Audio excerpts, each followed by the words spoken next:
Angela again. Welcome to my kitchen. Today I am working with my Hurom 400 juicer, and I figured I'd show you how to assemble it as well as make a green juice.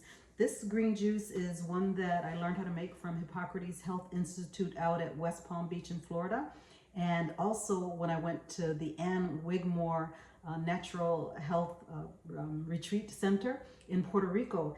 It's delicious. It's filled with all kinds of living enzymes and vitamins, and just so delicious. I'll put some more information below. But let's start off with assembling this. And I find I prefer to watch a video about assembling something than to read the little tiny print and figure it out. So that's what I'm going to do. Forgive me, I'm not telling you the names of any parts because I haven't memorized them. Hey, I guess this is the base, right? You're going to find this. This is how it's going to come in all these individual pieces. So you're going to, this is another part. That's where you're going to put all of your fruit and vegetables in. Close that. I love it because it's huge. In the 20 years that I've been juicing, this is probably, don't remember if it's my fourth or my fifth juicer. And one of the things that I did not like is having to chop the fruit and vegetables up into tiny pieces and to try to fit them in a little tiny hole like this. The benefit of this juicer is you stick them all in there and then you close it. And yes, if you want to add more while it's juicing through here, that's fine. Or you can stop it and add some more, but more of that later. I just couldn't stop my enthusiasm there. All right, so what you're going to do is, this is what allows this juicer to be cold press and masticating, which means that you're going to preserve the living enzymes. You're going to preserve the vitamin C and all of the health benefits instead of getting something that has warmed up or it's been oxygenated by the centrifugal force that's spinning in there and aerating your product.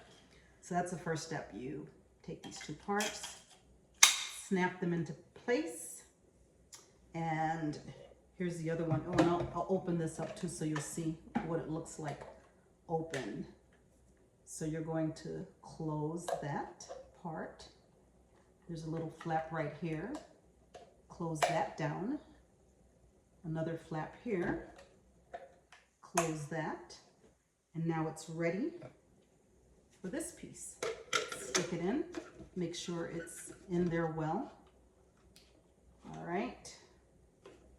Let's see. What I'm looking for, there's an arrow, an up arrow. That reminds me that when I'm attaching it to this part, I look for that red and gray label. And the red and gray label will be on the same side as the arrow. So, oops, am I doing it the wrong way? Yes, I am. Okay. There we go, like that. And you just twist it on and it's attached. So now you take the attachment and the handle is going to go on the part. Let me show you. There's a little part right there. Just remember that the handle has a hole in it and you're going to slide it into place like that. It's on there securely. This catches your fruit and vegetable fiber. Slide it under here, snap it into place. This will catch your juice. Go ahead and stick that under there. And of course you have to plug it in. So we're going to line that up.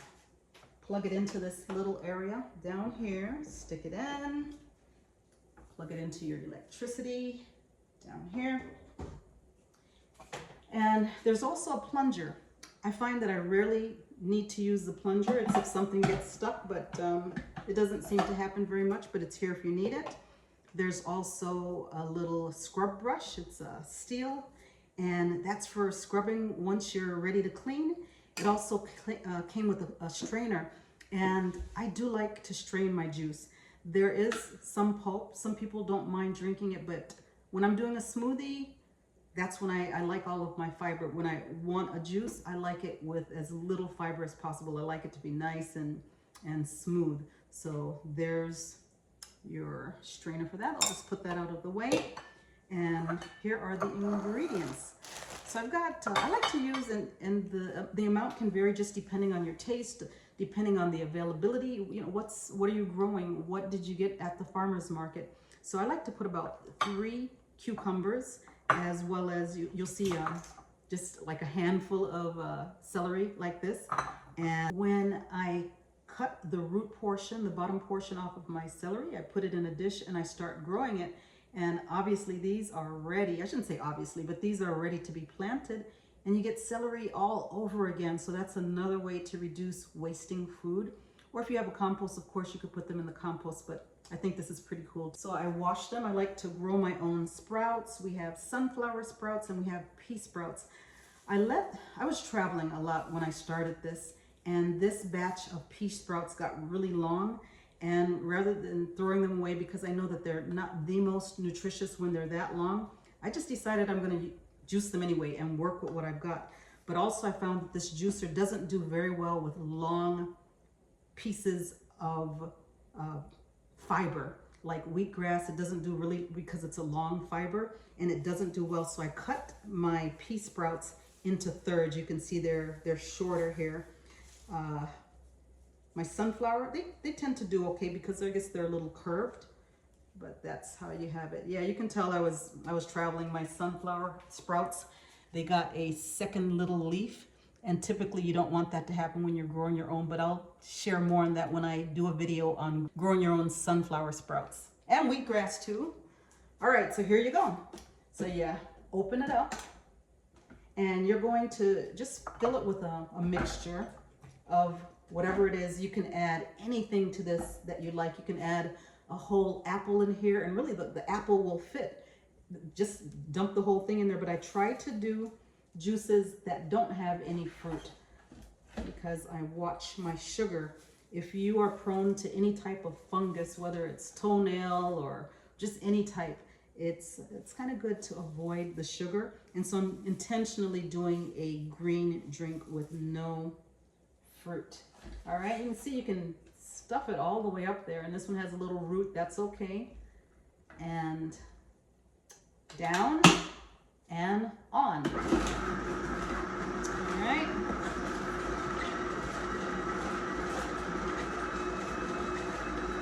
So it's not necessary, but if you felt the need, you could tamp it down a little bit.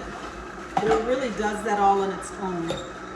I'm going to turn this a little bit so you can see. There we go. Yeah, there we go. I should have started off that way to begin with, right? And you'll see this chamber is going to start filling up with juice. And this will start going down. So during this time, I tend to walk away. I'll get some other stuff done. I'll start putting away my bagged celery. Close it back down.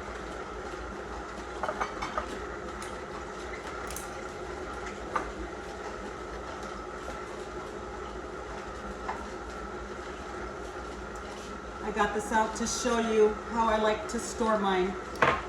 Best possible scenario is if you do this every day. Just go ahead and juice every day. I find that that's not sustainable for me, so I tend to juice for 2 days in a row, and I will put them in little mason jars because I tend to drink about 8 ounces at a time. And this little device sucks the air out of it because it's oxygen and light that tends to make your items spoil and not be as fresh and nutritious. So I'll show you how this works. Let me put some more in. All right. And I'm just talking. I hope you can hear me over that. I'll have to listen in and hear if you can hear me. Hopefully you can. I just want to multitask and teach you more. All right. So one of the things that I do after I've sealed it, in order to shake it up, this is from yesterday. Rather than using a can opener to lift it, which is going to bend this lid and you won't be able to use it again, I use the lid and I lift it up gently. Let's see if you can see from here. Very gently. It's a smooth movement like that. And it lifts up. And that's how you prevent your lid from being bent, and you can use it all over again. And then you have wonderful fresh. It tastes just as good as it did yesterday. And we still have time. Let me show you how to reseal, or when you're doing it fresh. You take your lid, put it on top. You take this portion, press down. You take your little pump, you line up the hole with the hole here. And 1, 2, 3, you can feel that it's not giving you any more, and you gently just twist and pull. There you have it, the silver part off. And you've got your juice. Yummy. So I'll continue doing this, but in order to clean it, it's so super easy. You just reverse everything that we did to put it together.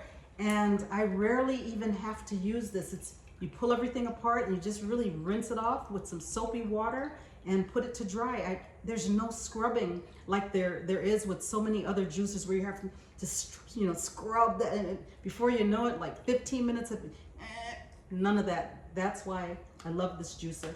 And yes, one thing that I did notice, there will be at times like